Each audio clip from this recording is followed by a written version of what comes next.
2019 թվականին չի եղել առաջարկ, որին Ադրբեջանը համաձայնվել է եւ Հայաստանը չի Բայց համաձայնվել։ այդ ինչ առաջարկ է եղել։ Ընդհանրապես 2008 թվականից սկսած, երբ որ ընդունվեցին Մադրիդյան սկզբունքները, բոլոր առաջարկները նույն էության մեջ են եղել եւ Լևոն Տեր-Պետրոսյանը շատ լավ նկարագրել է ինչ է նշանակում Մադրիդյան սկզբունքները։ Նշանակում է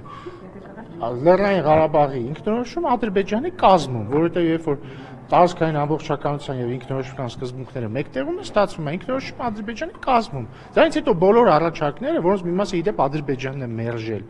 ենթադրել են դա։ 2019 թվականի առաջարկը սկսում է հետեւյալով. Ադրբեջանի նախագահ եւ Հայաստանի նախագահ։ Ես ուզում եմ հիշեցնել, որ 2019 թվականին Հայաստանի նախագահ Նիկոլ Փաշինյանը չէր, Արմեն Սարգսյանն էր եւ Արմեն Սարգսյանը չէր վարու բանակցություններ։ Հետո 2019 թվականի փաստաթուղթը եղել է Սերժ Սարգսյանի նախագահության ավարտի դրությամբ ինչ որ հանրագումար, որը Հայաստանը չի մերժել։ Հայաստանը որևէ առաջարկ չի մերժել։